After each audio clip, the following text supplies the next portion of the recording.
challenges as the summer unfolds. May even invite some people outside of our studio to experience the Dreaming City and to talk about its promise, because we're pretty good at saying that what we make is cool, but an outside perspective is always valuable. So these are curiosities that we will pay off later.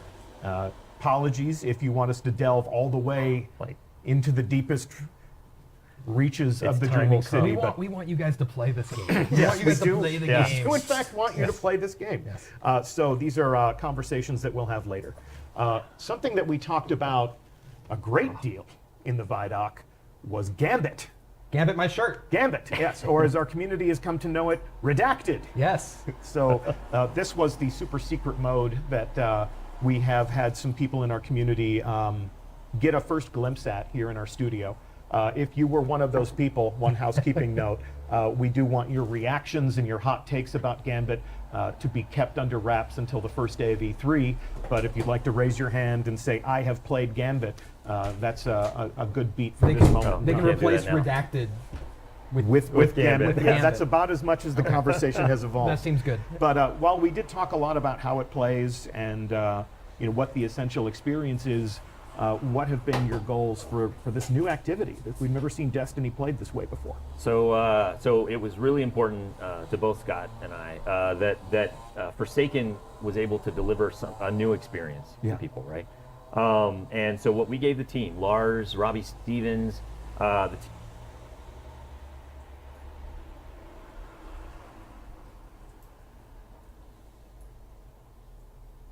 team free reign to invent something completely new, but specifically one that took advantage of all the best aspects of Destiny. So shooting monsters in the face, shooting guardians in the face, bring those together, and then add like big bosses and small bosses and treasure goblins. Well, like moat goblins. There's moats. Moat goblins. Moat goblins, like a golden egg. Yeah, and then one player's moat is another player's treasure. That's true, actually. Yes, that is true. If you bank those are a thing. Those are a thing. So all of those things, and then the team did something really awesome, and they added a risk-reward strategy mechanic to the game that really changes the conversations and the way that the decisions that you make during the game. It's no longer just about how fast can I shoot a guy and bring him down. It's about, well, should I be killing guys? Should I be collecting motes? Should I be banking? Should I be invading the other team? And so the result is fantastic to play. The community got to play it.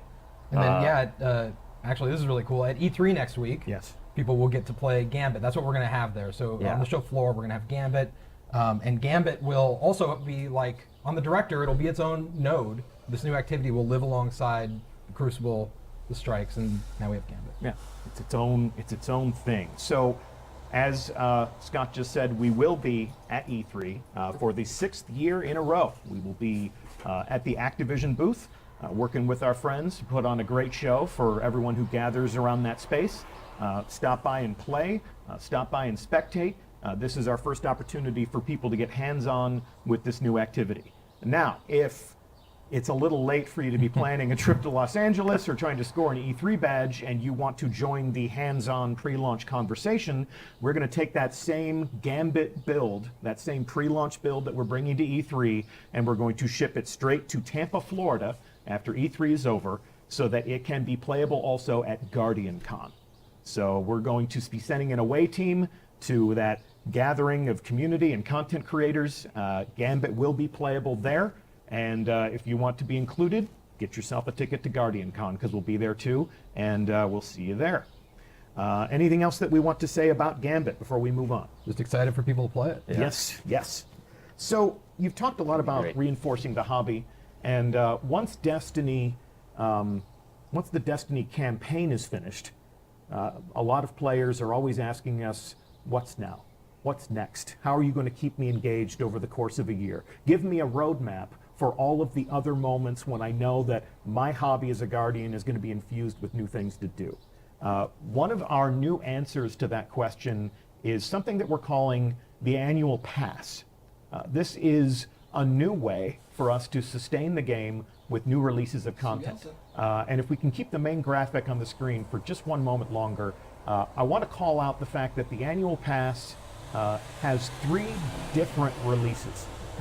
This is live on DestinyTheGame.com right now. and because our product pages have gone live, we just want to set some expectations for how this is different from what you may have known this year. If you played Curse of Osiris, if you played Warmind, this is a different thing. So if you're the type of person that throws your money down on something as soon as it becomes available, we'd like to set your expectations that this is different than those expansions. What we have here are 3 different releases that will come out over the course of the year. Black Armory, Joker's Wild, and Penumbra in the winter, spring, and summer to come. So these releases are a new way for us to deliver content. What purpose would you say that these serve? I think that the purpose here is to give you more of what you want more often.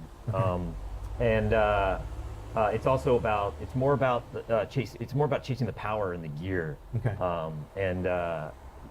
Basically that's it. I mean, it's more often, more stuff that you care about. Huge cornerstone for Destiny, the acquisition of power, the collection of new gear, the upgrading of your character. That's really what people talk about when they refer to the Destiny hobby. Yep. Let me take a deeper dive into exactly what you'll find in these different releases over the course of the year in the annual pass. And if we can give people a read on this, here is what across these 3 different releases you can find in your annual pass. Endgame challenges, obviously new things to collect, new and returning exotics, new pinnacle activities, deeply challenging things to really test your skill and your teamwork, new triumph records to collect, and we'll take a look at exactly how that'll unfold in the game, and new lore to discover and collect in the game using new tools and features that we'll be delivering to every player. The annual pass does have exclusive content for the people that purchase it, but this collection game is about to evolve in year 2. So I would say that to set your expectations for this right now, we're leaning harder into the things that keep you coming back to the game week over week, month over month. It's activities, it's action, it's challenges, it's things to earn and collect. We're not leaning as hard into cutscenes or cinematics. Obviously, we're telling a story, but it's a story that you'll discover in moments of action, the reason we play the game, and things that we can collect, and our understanding of the world that you're creating will grow over time through the annual pass, and you'll be building on the great story that you're telling in Forsaken. Yeah, it's definitely about not having just a single moment where people come back, and having that kind of extend and stretch out. Yeah. And each of these releases, the 3 releases that we indicated, each of those releases begins a new season of play.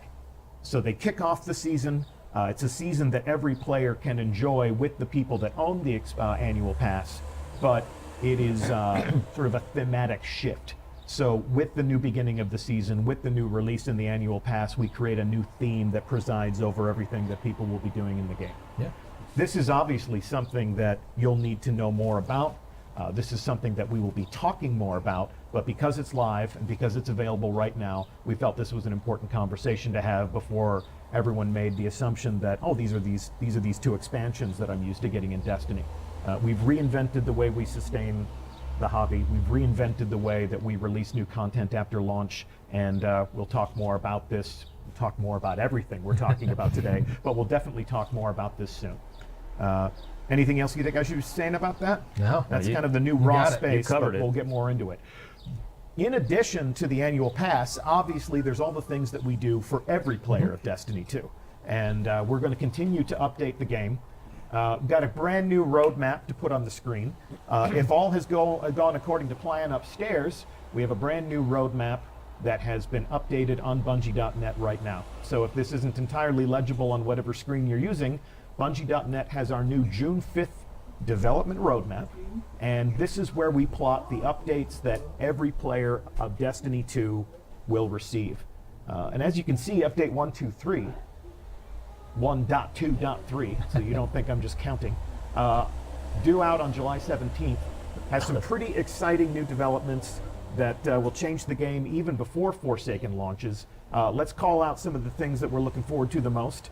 Solstice of Heroes seasonal event. It's very fun. Yeah. So And while the annual pass will have different things for players to tackle and enjoy, every player of Destiny 2 is going to continue to enjoy these seasonal events, these special occasions. Solstice of Heroes really deserves its own proper reveal. Yeah. So we will talk more about how that'll play out. 6v6 quick play. Pretty great. Yeah. Yeah. So the 6v6 playlist in the Crucible will permanently be home to 6 players versus 6 players. We'll keep competitive as that, intimate, a little sweatier, a little more challenging 4v4 engagements. And for those solo players out there that aren't excited about 6 players versus 6 players in those stacked teams, the Rumble playlist becomes permanent. And then all of the other things that you may have seen on a previous roadmap, bounties, prestige raid lairs, and some of the different features that improve your quality of life as a player. Let's move on to year 2. Yeah. Along with the launch of Forsaken come a lot of interesting evolutions to the Destiny player experience. Scott, I think you can agree with me when I say that the most important development, the most important update on this list, bulk shader deletion. I don't think it's a question. I think it's just. I think that is just a fact. That We can much just is move it evident. up the Bulk list. shader, and then shaders also are Put it where it evolving belongs, in our at the top. other some other features. All as kidding aside, shaders Yeah. have been a very large conversation in our community, but there's a lot of other things here that a lot of players of Destiny can get very excited about. Power matters in Iron Banner and Trials, so if you want to win in the Crucible and those special events, you better commit to the progression of your Guardian. What else are you excited about? What else you want to call out? Oh man, well there's vault space, which is also another thing that Yeah. we add all this content, and I don't want to spoil ahead, but that we're adding some random roles. And Yeah, so, sure. So Weapon- we weapon can jump into that, randomization. but those things all tie together, right? Yeah. And so because we're doing that, the vault space is pretty important. We'll take a look at gear collection and in-game triumph in just a minute, but it's Yeah. important to call out that while collecting gear and keeping it in a menu that's sort of like your accomplishments, weapon randomization, or more affectionately known as random rolls, that is something that is coming back. Let's just say it again. Yeah, they're testing it upstairs right now. It's coming back. We're bringing it in. Yeah, it's gonna be good. What's your goal for that as a game director? Yeah, the goal for random rolls is just to get to make earning gear more exciting to players, to personalize their chase for weapons and armor, and to like really get add that depth that we were talking about before to a system that they can now kind of learn and dig into and try to figure out. Yeah, I'm loving this recurring theme of depth. Yeah. Yeah. Every drop has the potential to be exciting, to be something new. And then when you get those weapons, how do we arrange them on our character? The weapon slot changes are something that are in development. We've seen that in playtest. Oh yeah, and yes. Actually, do you want to talk Yeah. about how it works? Then I can. talk Sure, about- like weapon slots. Weapon slots are really exciting. I mean, all those things on that list are exciting. The weapon Yeah. slots, especially, because the weapon slots are really about like giving you more control over your playstyle. So for me, it's about getting my fusion rifle back. Sure. That's just that's my priority. But for everyone else, I think it's different, right? And Yeah. so now you have more control over which weapons you can put in those first 2 slots. You can still roll your 2 hand cannons if you want. Or you can roll 3 shotguns if that's. I do enjoy shotguns. Yeah, but it changes the way that confess. you think about the weapons that exist today, because it's going to like force you to move things around in a way that's really interesting, and then it changes the way you think about ammo and the way that it works. And so I'm really excited for people to play the weapon slots at E3. Yeah, so Excited. yes, like Steve said. Sorry, but- stole your thunder there. Whatever. Yeah, Spoiler. I didn't control him. Yes. He was next Yeah, to there me. you go. You're a Yeah, loose cannon. I You're a didn't loose do- I was cannon. keeping my mouth I shut for a failed little while at on my purpose. objective. So at E3 we said we're going to play Gambit. That means we're also going to be able to play test the new thing. So if you want a sniper in your primary, Yeah. you want to play the bow, like we're going to have those things as part of that Gambit And an experience. E3 test build, is usually it's in development. It's not the full game. It's not the finished product. Yeah. We usually deploy a limited inventory for use there, so it won't be the full realization of how the new weapon slot changes will work, but it'll give people a sense of how we're changing combat with access to different types of weapons for different opportunities. And like you said, you're going to let people play the way they want. Yeah. And those are all going to be Forsaken weapons too. So it'll be new cool stuff that people get to see in the different slots. Yep. And I did say that Destiny won't necessarily become rocket launcher the game, or was that just a fever dream from a rehearsal that we had prior to the stream? You said in the fever dream. Did I say that live? Is You this, did not. is this now? No, it's this now. Is this now? Okay. Yeah, so there's all sorts of other conversations that we'll need to have about ammunition and balance and all of those things. So this will be a long conversation throughout the course of the summer. Where are we going next? We called out on the roadmap that gear collections and in-game triumphs are something that we're bringing to every player of Destiny 2, and we caught a glimpse of that in the Vidoc. But just to reinforce the fact that it is in fact real, I would like to break net live to a build of the game. Can I say something? I would love for you to say something. So this is a build we propped from someone's machine. It's totally in development. We are going full transparent. You're gonna see things, numbers, whatever. They are all like they're not fake, but they're not real. They're not done. They're not done. We're back in the Let's just say West world. Like, Yeah, what is it? yeah. So they're not done. And so when you see something that's a number on a screen or this is about, we're going to show you guys the bones, and I am not uncomfortable about this. This is going to be great. This is a look behind the curtain. This is a glimpse of something that is in fact in development. You can see our brave guardian named Bungie TV. This is a hunter that we have cobbled together for the purposes of this demonstration. This is obviously not my character because hunter, but What are you? I'm a warlock. I know. Have we met? I'm a warlock too. There you go. How you doing? Here you go. What are you, Steve? Take Titan. What, You guys are can you? take your warlock. Okay, so that's the end of the stream. No, I'm kidding. So if we take a look at the global navigation here on our user interface, across the top, the first thing you'll notice are some new feature tabs. The first that I'll call out are the triumphs. Yep. And if you can pay some special attention to some of the headers here, all of this is a work in progress. I want that placeholder medal. Yeah, you want that sounds amazing. placeholder medal? Yeah, exactly. sounds That's a great. hard Is one it to bad get. that I actually want it just because it's like Yeah. glowy Yeah. and yellow? But there's a lot of empty space that you can populate here. You talked during the Vidoc about some of the different badges and some of the different titles that you can display to commemorate your accomplishments. We're going to take a very high-level view of this, and everything that you're about to see is a work in progress. So you can screenshot this, you can speculate this. All the numbers will change. As you can see, we have Gambit-specific triumphs to collect and to lord over your friends, how you collect motes or the blockers, or you can see that we've broken this out into different categories. Again, there are not 0 of these things, but you can see that this is about creating many different levels of meaning and letting you gather these things together and categorize them in ways that make sense. So that's Gambit, and then across here you can see that, again, the numbers are meaningless right now. We are in development. Different triumphs for PvP.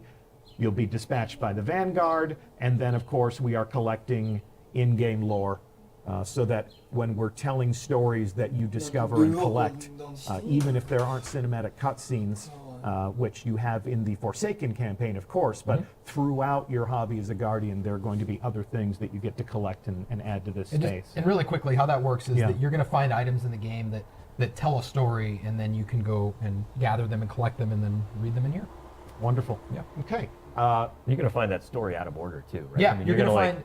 So like Yeah, you're going to find items out in the world, Yeah. and you're going to open them, and it might be page 7 of the story, and you're going to piece it together throughout your travels of all the destinations. Like a well-armed anthropologist. So let's take a look at collections. A lot of people have, when they talked about Destiny, they're like, how many guns, how many exotics, where can I find that stuff, how do you get that stuff? This is going to be a great guide as you assemble your perfect arsenal. Again, we're going to leave a lot of this stuff for exploration at a later date, but just to show you how one of these categories works, we're going to take a look at the exotic arsenal.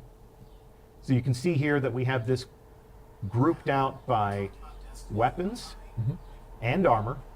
So if I find something out in the world, if I buy something from Xur, if that fated engram pays off, this gets added to my collection. Yeah, so once you've acquired something, then it's here. So this is obviously similar to the kiosk that's in the tower, but one key difference, as you noted earlier, is that this is with you at all times. So certain weapons, like the exotics here, you can buy back for a price, and so you can, with the vault space and with this, you can kind of move with some more confidence that you've gotten the thing. Yeah. That you And when you say buy back, like if I were to acquire Sweet Business and dismantle it, not that I would ever do that. Why would you because do it's that? so sweet. But if I did that, and then later on somebody said, you dismantled Sweet Business? Yeah. What are you, an idiot? Like, what, did you think you weren't going to put an exotic in your heavy slot? Well, you are an idiot. Yeah, I know. I am an idiot, but I still play this game, and I love it just the same.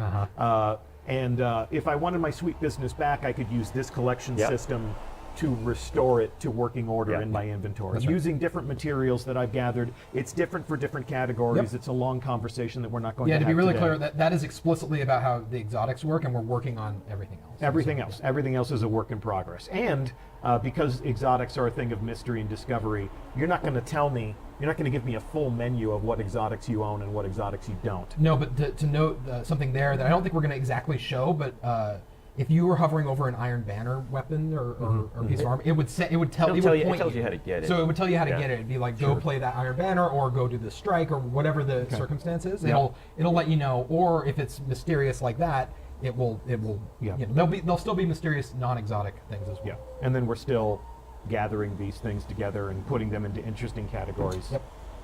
Right. And then the same goes for your weapons. You'll tell me where I can go find all my favorite legendaries, or maybe document the things that I've earned as I progress. Do the same thing for armor, breaking that thing out across all the different activities, all the different subclasses.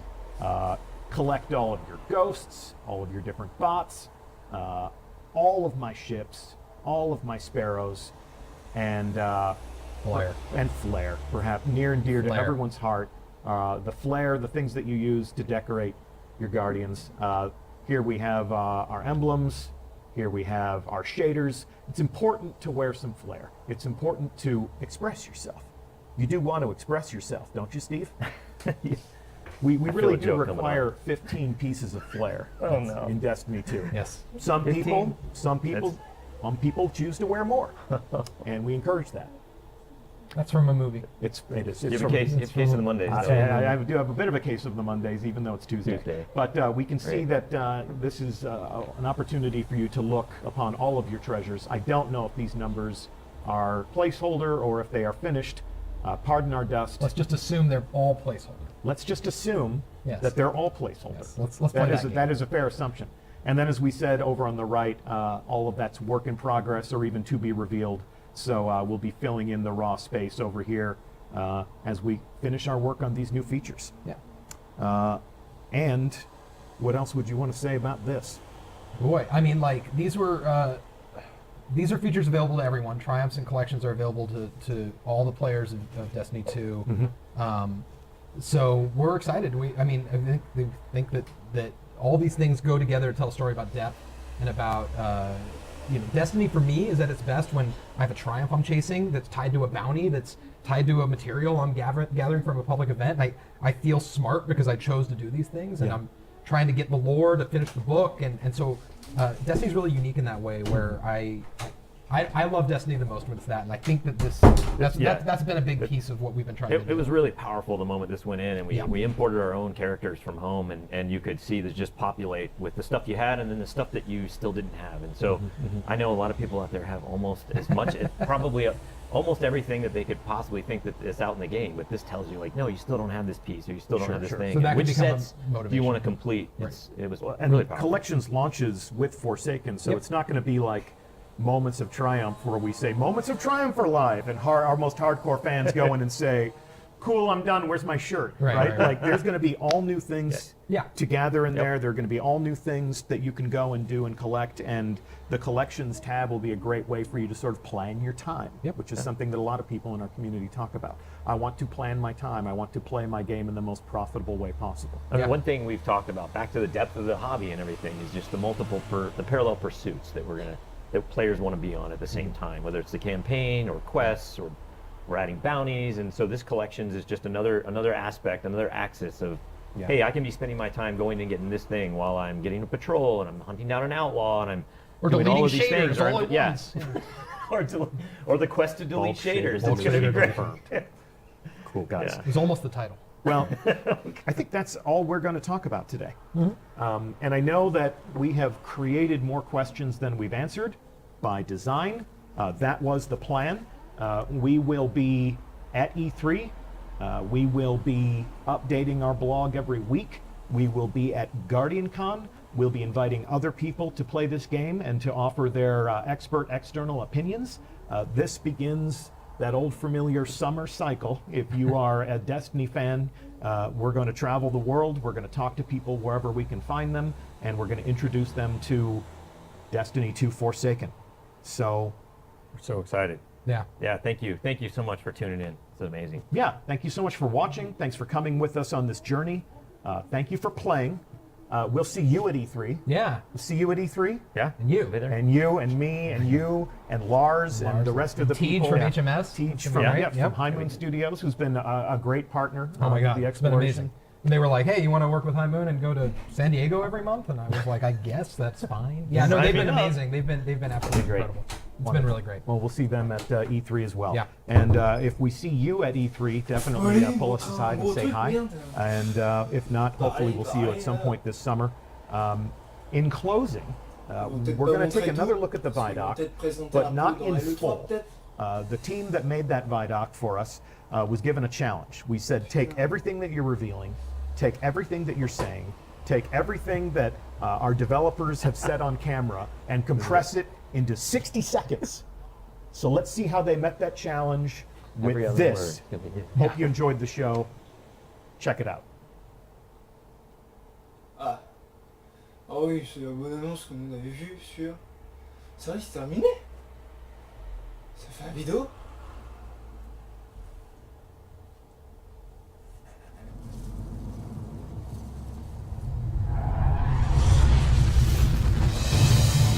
We're building something the community has been asking for.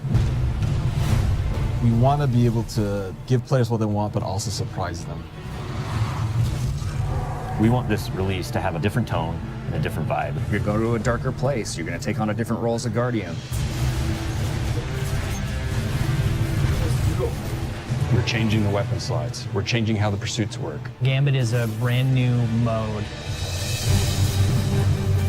Armor perks, random rolls, new mod system, new subclass paths. We're making Forsaken for people who love Destiny. Making a game that we can all love. That is the goal. That's what we're going to constantly be pushing towards. Everything we're building is through that lens.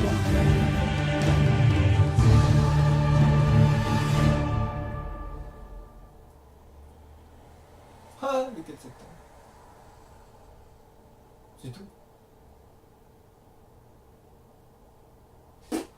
Ok. Putain.